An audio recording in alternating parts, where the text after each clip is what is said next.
gente, tudo bem? Começando mais um vídeo aqui pro canal e hoje eu vou falar pra vocês como foi a descoberta da deficiência do meu filho. Eu quero fazer uma série de vídeos aqui contando do começo ao fim. Então, gente, se vocês gostam desse tipo de vídeo, querem saber um pouquinho sobre a minha vida e a vida do Rafael, então deixe seu like, se inscreve no canal e compartilha, porque vocês vão ajudar muitas mães por aí afora, com certeza. Pra começar, de novo, porque eu já gravei esse vídeo umas 3 vezes eu já gravei esse vídeo. Então hoje tem que sair. Eu descobri, eu tava com mais ou menos 4 meses. Eu tinha feito uma ultrassom com 11 semanas e não tinha tido alteração nenhuma, tava tudo bem. Então aí eu quis esperar pra descobrir o sexo do bebê. Então eu falei assim, não, vou esperar pra fazer com 4 meses, que aí eu vou ter certeza. Eu já sabia que era menino, não sei como, mas eu sentia muito que era menino. Aí eu falei, eu vou esperar pra ter certeza, né, pra mim poder comprar, que a mulher grávida, ela quer o quê? Comprar. E aí eu fui, esperei até os 4 meses, com 4 meses, mas quando tava assim, faltando uma semana mais ou menos pra fazer a minha ultrassom, eu tava orando e tava agradecendo pelo meu filho, tudo, entregando tudo nas mãos de Deus e tudo mais. E aí eu senti Deus falando no meu coração que meu filho teria uma renda. Gente, aquilo foi tão assim, tão forte. Na hora eu entendi, né? Na hora eu falei, não, Deus, eu não quero filho doente. Eu usei essa palavra. Eu não quero filho doente. E aí eu fui dormir, né? Tive ali uma briga com Deus, uma discussão. E eu fui dormir. E aí fui fazer a ultrassom, mais ou menos uma semana depois. E eu tive essa surpresa, né? Eu tava lá com uma menina que eu tava fazendo pré-natal junto com ela no postinho perto da minha rua, perto da minha casa, né? E eu fui fazer essa ultrassom e ela tava lá também. E aí a gente tava conversando, ela tava muito preocupada porque o bebezinho dela não tava mexendo. E eu tava super feliz porque Rafael não parava quieto na minha barriga. E aí o médico me chamou primeiro que ela, fui. E aí, quando eu entrei, o médico perguntou, você fez algum exame? Eu falei, fiz. E ele perguntou se tinha dado alteração. Eu falei, não. Ele, ok, então vamos começar. A primeira coisa que ele viu foi que Rafael era um menino. Rafael estava com as pernas arreganhadas, né? Então não teve problema pra ele. E aí, ele foi pra cabeça. Quando chegou na cabeça, ele falou assim, nossa, tem certeza que você fez exame? Eu falei, fiz, doutor. Já falei preocupada, né? Aí ele falou assim, falei, por que, doutor? Ele falou, porque deu uma alteração aqui. E aí eu perguntei, e onde foi essa alteração? Ele falou, na cabeça. E aí meu chão abriu, né? Ele falou, como na cabeça? E o que tem na cabeça? Aí ele falou, olha, tá vendo esses 2 pontinhos escuros? Eu falei, tô. Aí ele falou assim, isso é água. Eu falei, gente, tem água na cabeça. Não existe água na cabeça. Aí ele falou, existe. Existe sim, a gente tem um líquido na cabeça, mas é bem menos. Aí eu falei, nossa, e o que é que eu faço, doutor? Ele falou só assim, olha, você vai pro Recife e coloca um dreno.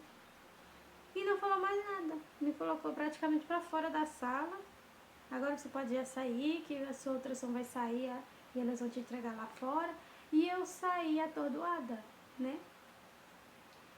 E aí peguei aquela ultrassom, abracei aquele ultrassom assim e saí correndo daquela clínica. Quando eu saí pro lado de fora, gente, antes disso eu tenho que contar pra vocês. Eu não quis levar o meu esposo, né? Eu tinha tido uma discussão com ele e eu falei, eu vou sozinha. E não acordei ele nem nada e fui fazer essa ultrassom sozinha. Era mais ou menos 40 minutos daqui de onde eu moro pra lá. E eu fui andando. E quando eu saí com aquela ultrassom, eu olhei pra um lado, olhei pro outro.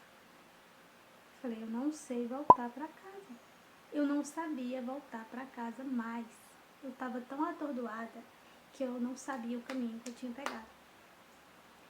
E aí eu lembro que tinha uma senhorinha que estava vendendo trufa. E ela falou assim, olha a trufa, olha a trufa. E eu olhei pra ela, chorando, e ela falou assim, filha, não chora não, vai dar tudo certo. Eu lembro ainda daquilo. Mas aí eu tava, do jeito que eu tava mesmo, nem respondi. Aí, gente, de longe, eu vi um mototáxi, assim, lá longe. Aqui onde eu moro tem mototáxi, que são aquelas pessoas que levam um passageiro. Não sei se em outras cidades não tem, porque quando eu tava no hospital do Recife, eu procurei um e eu não encontrei. Então eu não sei se na cidade de vocês tem. Aqui onde eu moro tem, mas tem lugares que eu não achei. Então, não sei, no Recife dizem que tem, mas eu não encontrei, achei muito estranho. Então, gente, o que acontece? Eu vi aquele mototáxi, eu corri pro mototáxi e pedi pra ele me levar na feira do centro, que era onde a minha mãe trabalhava. Ela trabalhava na feira que tem no centro aqui da cidade que eu moro. E ele me levou, quando eu tava no meio do caminho, eu respirei fundo, falei, Deus, vai ser feita a tua vontade, eu não vou mais chorar. Eu não vou mais chorar. E foi um engano isso, eu sei que foi um engano, então o Senhor vai fazer o que for melhor. E aí eu cheguei na feira onde a minha mãe estava. Quando eu desci da moto, ela falou, eita, chegou, com o maior sorriso. Eu não vi mais nada, eu só vi quando eu me agarrei nas pernas dela e comecei a chorar. De novo. Chorar, chorar, chorar, chorar e falar, é 5, é 5. E ela sem entender nada, falando, você vai me matar, Branca, pelo amor de Deus, como você fica nesse estado? E eu falei, é 5, mãe, é 5. Aí ela entendeu que era pra pagar o mototáxi, pagou os R$ 5 e deu o mototáxi. E eu fui e falei pra ela, né, o que tinha acontecido, e falei, meu filho é doente, mãe, eu não sei o que eu vou fazer. Eu não sei o que eu vou fazer. Eu não quero passar por isso. E ela falou, você não tá sozinha. Pega essa ultrassom, corre lá no posto. Isso era por volta de 11 horas da manhã. Ela falou, corre lá no posto e fala pro médico que ele vai te orientar. E aí, gente, a minha mãe ficou tão sem noção do que fazer, que ela nem me acompanhou.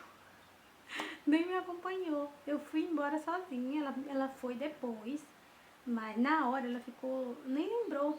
Disse, vai embora, vai lá pro posto. E eu fui agarrada nas paredes, fui tocando nas paredes até lá. Eu não sei como é que eu cheguei tão rápido no posto, porque assim que eu saí, a minha mãe saiu e ela não me pegou, viu? E aí eu cheguei no posto, chorando, e o médico falou, realmente é um acúmulo de líquido, mas esse líquido pode diminuir. Não fica assim desesperada, você não fez outros exames. E aí eu falei, mas e o que é que eu faço? Porque o médico da ultrassom falou que eu tinha que ir pro Recife colocar um dreno. Como é que eu vou colocar um dreno, né, na minha barriga? Aí ele falou, não, mas não é na sua barriga, é na cabeça da criança quando ela nascer. É uma cirurgia. Aí o meu chão caiu mesmo, porque assim, pensei, não, vai tirar só a água da cabeça para ficar bem. E não, ele ia ter que ficar com essa válvula, né, pro resto da vida. Mas eu ainda não sabia disso, tá, gente? Porque ainda não tinha sido diagnosticado com hidrocefalia, né? E aí eu peguei aquela ultrassom de novo. Aqui onde eu moro, gente, eles não conhecem. Aquele médico, na teoria, ele conhecia, né? Mas na prática ele nunca tinha visto. Do mesmo jeito, no hospital daqui. Eu vou contar pra vocês depois que foi que Rafael teve que passar. Eu quase perdi o meu filho. E aí, teve uma enfermeira que perguntou, olha, mas você teve febre, alguma coisa? Gente, não tinha nada a ver. Mas não estava mais naquele surto de microcefalia, mas ainda se falava, né? Então ela estava confundindo microcefalia com hidrocefalia. E aí eu falei, não tive nada. Mancha vermelha, não tive nada. Tava tudo bem, tava tudo tranquilo comigo. E aí a minha mãe chegou e a gente foi embora. E lembrando, quando eu perguntei como é que eu ia pro Recife, ele falou, não, você não vai pro Recife não, você vai pro Recife pra ter, porque aqui você não pode ter e o seu filho também não vai nascer normal, né? Vai ter que ser um cesárea. Aí ele falou, e por que não vai passar na bacia? A cabeça dele não passa na sua bacia. Eu fiquei pensando no tamanho da cabeça, como seria, né? Aí ele pegou e falou, eu vou te mandar para uma clínica de mulheres grávidas, gestantes de risco. E ele falou assim, ela é minha amiga, a médica é minha amiga, ela vai te ajudar, ela vai falar pra você, ela vai te explicar tudo direitinho, não fica triste, que vai dar tudo certo. Você vai ser super bem tratada lá. Eu fiquei mais tranquila, né? E aí a gente saiu de lá e quando a gente tava vindo, a gente tinha que descer por uma rua assim que uma rua que é de terra, sabe? Uma estrada de terra. E aí eu falei assim, mãe, a senhora pode ir descendo pra casa, porque eu vou me deitar aqui, nesse chão. Eu quero ficar um pouco sozinha, eu quero ficar aqui deitada nesse chão um pouco. Eu vou chorar nesse vídeo, então não fiquem assustados, porque provavelmente eu vou chorar. E aí ela falou, não, Branca, você não vai ficar aqui. Eu vou levar você pra casa, porque você não está sozinha. Eu estou com você. Momentos antes, assim, de eu engravidar, pouco tempo antes de eu engravidar, a minha mãe tinha sofrido um infarto e o médico não sabia explicar como é que ela tinha ficado viva daquele infarto, porque ela infartou por 3 dias. E foi um infarto muito grave. E hoje eu sei por que ela não morreu daquele infarto. Eu precisava muito dela ainda. E Deus, com a sua infinita misericórdia e o seu grande amor por mim, Ele não permitiu que a minha mãe se fosse, porque eu ia precisar muito. Gente, eu tive que mudar de lugar, porque o meu telefone descarregou. Mas, vamos lá, vamos recapitular. Daí, eu fui pra casa, comecei a ver vídeos na internet, como toda mãe que está passando por isso, ou vai passar. Ela corre pra internet pra ver o que é que tem falando sobre aquilo, né? Depende que eu me apeguei muito a Deus nesse tempo. Foi o período que eu mais fiquei perto de Deus, foi esse período da minha gravidez. E também depois que meu filho nasceu, né? Mas aí eu esperei 10 dias e fui fazer uma morfológica. E aí quando eu tava me preparando, né? Me arrumando pra ir, eu me ajoelhei e eu tive uma conversa muito sincera com Deus. Eu falei pra ele que A minha vontade era que esse tio dele tivesse sido um erro, assim, um erro do médico, que aquilo não tivesse acontecendo. Mas que se não fosse a vontade dele, se a vontade dele não fosse igual à minha, então que ele me ajudasse a entender essa vontade, porque sozinha eu não iria conseguir. E aí eu me levantei e fui embora. Fui fazer minha ultrassom. Quando chegou na hora da ultrassom morfológica, o médico conversou muito bem comigo, eu procurei outro médico, né? E esse médico me orientou, falou, olha, realmente o seu bebê tem um acúmulo de água, né? Um acúmulo de líquido na cabeça, mas vamos tentar descobrir a causa, né? Porque tem tantos motivos para isso acontecer, eu vou tentar descobrir aqui. E aí ele ficou remexendo. Ele chegou a dizer, não, me parece que só é isso mesmo que ele tem. E que ele não tem mais nenhuma deformidade. Aí a gente ficou lá conversando, né? Ele fazendo e conversando. E aí eu vi quando, perto da coluninha dele, na coluna no caso, tinha uma bolinha assim escura. E eu pensei na hora, será que isso é normal? E parece que o médico estava tendo a mesma visão que eu, que ele já começou a dar zoom na imagem e falou assim, eu descobri o que é. O que foi que causou? Eu falei, o quê? Aí ele disse, é a coluna do seu bebê que não fechou. Então, gente, eu vou falar pra vocês, mais ou menos, o que é a mielomeningocele, né? Pra quem não conhece muito bem, ou pra alguma mãe que estiver assistindo, que descobriu. É como se, é mais ou menos assim, a criança está sendo formada, né? Ainda está em formação. E quando a coluna está sendo formada, ela se forma com defeito, ela não fecha em alguma parte. Pode dar em qualquer parte da coluna, gente. Pode ser perto do pescoço, pode ser no meio, pode ser na lombar. Então não tem lugar para ela sair. Quanto mais, dizem, né, que quanto maior quanto mais alta o defeito, quanto mais alto esse defeito, mais problemas a criança tem.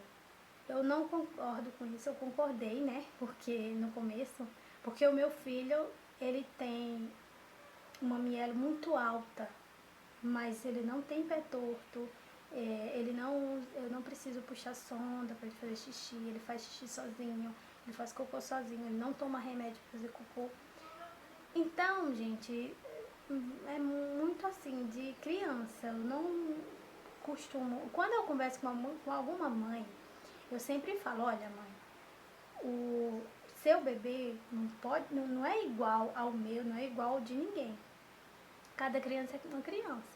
Se as estatísticas dizem isso, o médico diz isso, o médico diz aquilo, outra mãe vem e fala isso pra você. Teve uma mãe que veio conversar comigo e ela falou que estava conversando com outra pessoa. E essa pessoa tinha falado pra ela que era impossível uma criança de mielo não nascer de pé torto. Gente, é um absurdo isso. Meu filho tem mielo altíssima e ele não tem pé torto. Então, é de criança para criança. E aí, eu perguntei pra ele como é que se cuidava dessa mielo. E ele falou que ele tinha que fazer uma cirurgia pra fechar, né? Era uma correção. E aí eu já fiquei desesperada de novo. Falei, nossa, outra cirurgia. Chorei. E aí eu pensei, né? Falei, meu Deus, se foi essa a sua vontade, o Senhor vai fazer eu entender. Então agora eu vou me levantar e vou lutar, porque eu não aguento mais chorar, não aguento mais chorar. Eu tomei a decisão naquele dia, eu vou lutar. E aí eu fui pra casa, eu me alimentei, claro, procurei saber o que era mais, eu me aprofundei mais no Google, mais nos blogs, mais nos grupos do Facebook, mais nos deixa eu ver, no YouTube, canais de YouTube, procurei tudo, queria lugar, alguém que me desse, me mostrasse como a criança ia ser depois, porque era difícil, né? Negócio difícil, negócio puxado. E aí foi passando o tempo, gente. Passando o tempo. E nada da minha consulta chegar na clínica das gestantes, né, de risco. E aí eu voltei no posto. Quando eu voltei no posto, a criatura do médico disse o quê? Disse que não ia me atender. Não vou atender ela, que ela não faz mais parte daqui do posto. E eu fiz, passando o tempo. E nada da minha consulta chegar na clínica das gestantes, né, de risco. E aí eu voltei no posto. Quando eu voltei no posto, a criatura do médico disse o quê? Disse que não ia me atender. Não vou atender ela, que ela não faz mais parte daqui do posto. E eu fiz um escândalo. Eu falei, eu não saio daqui enquanto ele não vê a minha ultrassom, enquanto ele não me falar o que está acontecendo. Porque eu não posso ficar sem ter uma consulta de pré-natal, não é possível, ele tem que me mandar para algum lugar. E aí eu fiz um escândalo mesmo. Aí ele me atendeu, quis me atender. Aí ele falou pra mim, nossa, você ainda não foi pra clínica. Eu vou ligar pra lá, eu vou conseguir essa consulta pra você. Ele conseguiu no mesmo dia. A marcação, não a consulta. Eu fui lá, marquei e fui no outro dia. Quando eu cheguei lá, eu cheguei 7 horas da manhã, mais ou menos. Toda mãe que eu conversava lá na clínica, enquanto eu estava esperando para ser chamada, toda grávida dizia, é pressão alta, é diabetes. Eu estava me sentindo um peixinho fora d'água. Ninguém aqui tem a mesma coisa que o meu filho. Então, aqui não é o meu lugar. Eu já pensei logo, né? Mas aí eu esperei. Quando foi 11 horas da manhã, a médica me chamou. Quando eu entrei, ela estava toda simpática, né? Me senti em casa. Quando ela abriu a minha ultrassom morfológica, falou, mãezinha, o seu filho. Aí falou, mãezinha, seu filho é cheio de problemas. Me desculpe, mas deixa eu baixar mais, gente, esse negócio. Aí falou, nossa, mãezinha, seu filho é cheio de problemas. Cadê o pai dessa criança? Agora, ela falava isso bem ignorante. Me tratou como se eu fosse uma criança. Eu sei que eu tenho o rosto de uma criança. Eu sei que eu pareço ser mais jovem. Eu acho que ela achou que eu era muito jovem. E pensou que meu filho não tinha pai, só pode. Eu falei, não, meu esposo tá lá fora. Aí ela falou, nossa, mãezinha, nossa, é muito problema. Você não sabe nem se essa criança vai sobreviver. Ela falou assim pra mim. E eu acabei ali, né? Morri ali. E aí ela falou, você sente dor? Eu falei, não sinto dor. Ela deita ali naquela maca, me deitei. Assim que ela colocou o aparelho pra escutar o coração de Rafael, parecia um cavalinho galopando, sabe? Muito forte o coração dele. E aí ela falou, mãe, eu vou mandar você pro Recife, aqui você não vai resolver nada. 2 meses, gente, eu tava esperando essa consulta. 2 meses que eu deveria ter chegado no Recife. E aí ela me encaminhou pra lá. E eu fiquei com isso na cabeça, de que o meu filho não ia sobreviver, ou ele ia ficar em cima de uma cama vegetando. Meu pensamento era esse. E aí eu esperei e um mês depois, ou seja, com 7 meses eu cheguei no Recife. E tinha parado de fazer consultas, né? Consultas de pré-natal desde os 4 meses. Ou seja, eu estava sem fazer consulta.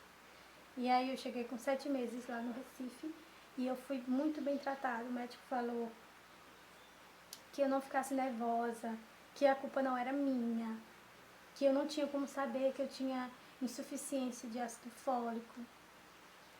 E aí eu fiquei, assim, sabe, mais aliviada, né? E aí eu comecei a minha saga de ultrassons. Gente, eu tinha pavor de ultrassom. quando o médico falava, você vai fazer ultrassom, e eu tinha que fazer ultrassom 2 vezes por mês, mais ou menos, eu fiz ultrassom. E aí, a minha terceira ultrassom, depois da morfológica, né, eu fui a terceira, não, a quarta, né, deu que o meu filho tinha pé torto. A quinta deu que o meu filho tinha macrocrania, que é a cabeça, o formato da cabeça ser maior, por natureza. Naturalmente ele teria a cabeça maior. A sexta tinha o tórax, né? A parte do tórax dele era menor do que o restante do corpo. A sétima deu que ele tinha hidrocefalia já. A oitava já deu hidrocefalia severa. E assim por diante. A nona, eu acho que deu tudo junto, que eu nem lembro o que foi que deu na nona. Eu sei que eu fiz 9. E aí chegou o grande momento de eu ter o meu bebê, que eu vou deixar para o próximo vídeo. Então, se você não quer perder, deixa o seu like, não esquece, se inscreve no canal, compartilha esse vídeo para você ajudar outras mães. E até a próxima. Um beijo e tchau. Fui!